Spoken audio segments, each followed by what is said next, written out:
At the dawn of cinema, Lois Weber revolutionized the new form of storytelling and used it to address the issues of her time. She was the first woman to make a full-length feature, one of the first to push the censors with her work, and also the first woman in Hollywood to have her own film studio, Lois Weber Productions. Plus, unlike her contemporaries like D.W. Griffith, Weber wasn't a racist asshole who helped revive the KKK with what I'd argue is the most overrated movie ever made. That's the bare minimum, of course, but it's still nice to see. Many amateur documentarians like yours truly would argue her worthy of the title Queen of Silent Cinema. So, why isn't her name as iconic as her male counterparts then? Male privilege. Specifically, cis, straight, white male privilege. That's the short and, I'd argue, most obvious answer, but let's first discuss how Lois Weber rose to fame before we go into the long one. Before she was changing the face of cinema and challenging social norms, she was born Florence Lois Weber on June 13, 1879 in Allegheny City, Pennsylvania. She was the daughter of Matilda and George Weber and middle child to Elizabeth and Ethel Weber. As a child, she was a prodigy with music and supported by her parents, with her passion for storytelling specifically. This was ironic given the fact that they tried to dissuade her from becoming a singer because they viewed the profession as deeply immoral.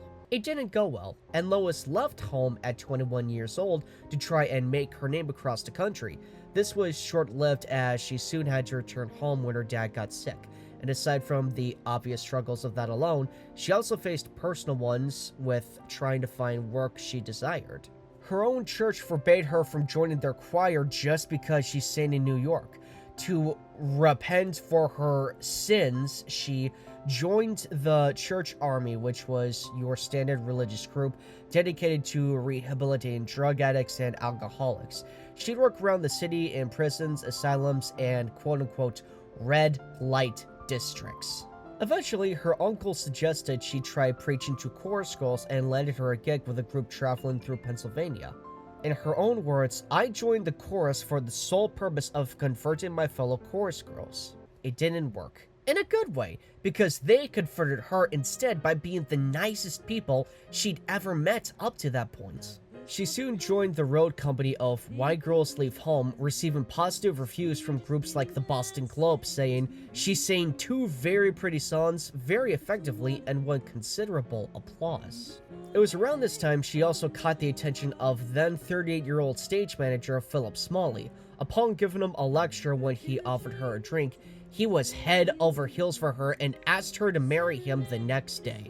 Also, if anyone is wondering, yes, men are that simple, and whether or not that's a good thing, I will leave up to the comments. They eloped on April 29, 1904 in her uncle's Chicago home, but since stage productions refused to hire married couples at the time, they spent most of the next few years separated.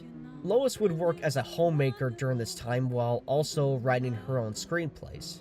The new film industry offered more stability than the constant traveling from town to town in the theater.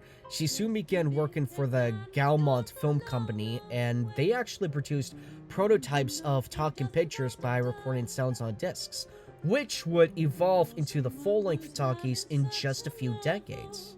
Working her way up the ranks, Weber finally got to work with her husband once he joined the studio, and the duo would work together for the rest of their marriage, most of the time co-starring and directing each other's work. Lois Weber stood out from her male counterparts by making political and social issues, specifically women's ones, the focal point of her work, with shorts of hers including 1914's Women's Burden, tackling how women struggled during her day to support their families. And also similar to her counterparts, she also introduced technical breakthroughs of her own, most notably her 1913 short Suspense. From what I've been able to find, this is the first documented use of split screen in film, and very well done if I may say so. At the time, she and Phillips were working at the Rex Motion Pictures Company. When Carl Laemmle bought and merged it with Universal Studios, they were put in charge of the Rex Pictures division. Under her new role, she became the first woman to direct a full-length film with The Merchant of Venice. And since studios like Universal were more interested in making two-reelers instead of full-length features, she and Phillips relocated to Bosworth Company. With a contract of $50,000 a year, she was now the most popular female director in Hollywood. So, going back to why she's not as remembered as the male directors of her time, again, the short answer is cis straight white male privilege, but there are a few more reasons as well. Number one being the status quo. Let's compare the public's reaction to two movies from 1915 for this example. The first being Lois Weber's Hypocrites, in which an angry mob destroys a statue of a naked woman.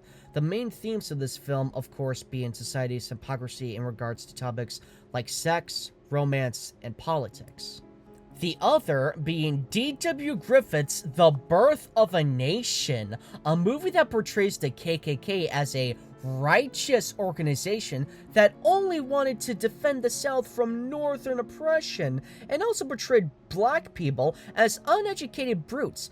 Oh, and also helped revise the KKK during its release. Which one do you think is worshipped in history books and has been blindly defended for over 100 years? My point is, Weber's work actually challenged what was accepted as right in American society and stood up to discrimination against women, and she actually challenged the public to look at the problems facing her country and dared to make her audience think. While Griffith, on the other hand, was a lost causer who genuinely couldn't understand how anyone could deem his film as racist. Yeah, you make a movie based on a book called The Klansman, adapted it by having black people portrayed as evil, painting a hate group as though it was founded on good intentions, and can't understand why it's racist? My 1.5 point, if you will, is, while both of them were popular at the time, Griffith's work struck more of a chord with the status quo of white supremacy and the lost cause of his time. And before anyone says he was just a product of his time or people back then didn't know any better, the history books tell us flat out that they knew Griffith and people like him and his movies were wrong, but just did not care. The second reason for her not being as remembered is the majority of her work is gone. For those who don't know, the majority of movies made during the silent era, around 90% to be specific, are considered lost, meaning there's no copies of them surviving today, which sadly includes the majority of works like directors like Lois Weber. For reference, she directed over 135 movies during her career, but only about 20 of them have been properly preserved through the years. So believe me, as someone who loves making documentaries on silent film history and movie history in general, it's not always easy or honestly fun to research this stuff, just because a lot of these films are either lost or there's not even photos or a proper summary for me to work on. And even still, 50% of all movies made before 1950 are considered lost as well, which includes Lois Weber's 1934 movie, White Heat, which was also her last movie.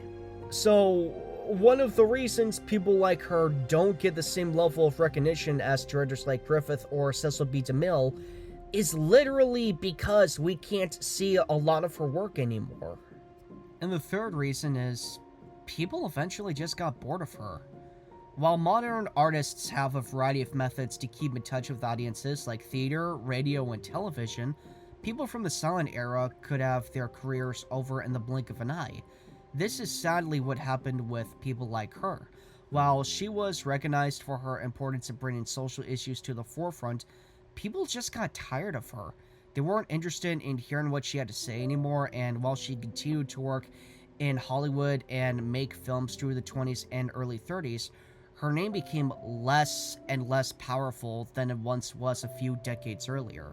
Her decline in popularity was also accompanied by one in her health, and she'd eventually fall victim to a bleeding ulcer and passed away at the age of 60 on November 13th, 1939. While most only offered a couple of paragraphs at the time of her passing, the columnist Hedda Huber offered an appropriate tribute to Miss Weber. saying, and I quote, "I don't know any woman who has a greater influence upon the motion pictures than Lois Weber, or anyone who has helped so many climb the laddership of fame asking for nothing in return but friendship." Her funeral was paid for by screenwriter and director Frances Marion, who studied under Weber at her studio, and also drew over 300 people. Upon this, her sisters donated her works to the Academy of Motion Pictures of Arts and Sciences. Sadly, by the time they got around to properly preserving them in the 70s, many of her films had deteriorated to the point of being destroyed. Thankfully, with the rise of the internet and interest in early movie history, people now have the means to study and appreciate the works of an incredible director, and why Lois Weber is worthy of the title of the Queen of Silent Cinema.